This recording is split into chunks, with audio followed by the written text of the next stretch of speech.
माही नेपाल बाहिर पनि डेलिभरी हुन्छ र so hey guys this is Mahi and I make glass paintings with face details एउटा होइन दुईटा होइन आज तीनटा पोर्ट्रेट्सहरू प्याक गर्दैछौँ अनि यो A4 साइजमा के छ थाहा छ यस फाइनल्ली मैले चाहिँ फ्रेममै टास्न मिल्ने जस्तो लाइट भेटाएँ look at this details so pretty अनि यसले चाहिँ अझै हाइलाइट गरिदिन्छ के अनि यो तिनटै एउटै क्लाइन्टको हो ह्याप्पी न्यू इयर त भन्नै बिर्सिरहेको 2026 भइसक्यो अनि हजुरको रिजोल्युसन चाहिँ के छ त मलाई त एउटै कुराको पिर परिरहेको छ जनवरी 1 भइसक्यो अनि मैले धेरै अर्डर्सहरू कम्प्लिट गर्नु छ thank you so much but please नहात्तिनु होला म बिस्तारै सबैको गर्दैछु है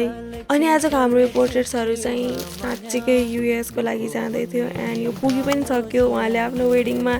डिस्प्ले पनि गर्नु भएको थियो सो उहाँले चाहिँ सबै पोर्ट्रेटसँग चाहिँ फ्रेम एन्ड लाइटहरू गर्नुभएको थियो लाइट चाहिँ हाम्रो फेरी लाइट आउँछ A5 साइजमा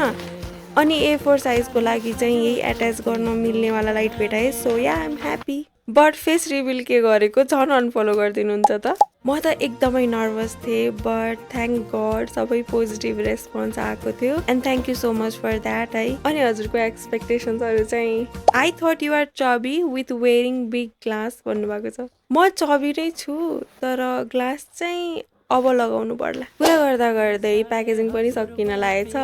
अनि उहाँहरूको वेडिङ भएकोले चाहिँ मैले पर्सनल्ली यो एज अ गिफ्ट पठाएको थिएँ मैबाट है you are so gorgeous but I thought you are a bit junior through voice but I was wrong oh that's so sad finally हामी लास्ट स्टेजसम्म आइसक्यौँ सो मैले चाहिँ एउटा ठुलो बक्समा यो तिनटै अटाउने गरिहालेँ अलि धेरै नै ठुलो भएको थियो सो बबल ऱ्याप र पेपरले चाहिँ स्टफिङ गरेको थिएँ धेरैले सोधिराख्नुहुन्छ कुन चाहिँ कोरियर युज गर्नुहुन्छ बाहिर पठाउनलाई भनेर सो मैले चाहिँ अहिले नेपाल क्यान मुभबाटै पठाइरहेको छु this is not a sponsor video है दो 2-3 वर्ष भइसक्यो मैले युज गरिरहेको सामानहरू त सेफली नै गइरहेको छ बट आई हेभ एक्सपेक्टेसन्स है मेबी कुनै दिन कोलाबोरेसन गर्न पाउँला कि अर पेड पार्टनरसिप ल मेरो 2026 को रिजोल्युसन यही हो त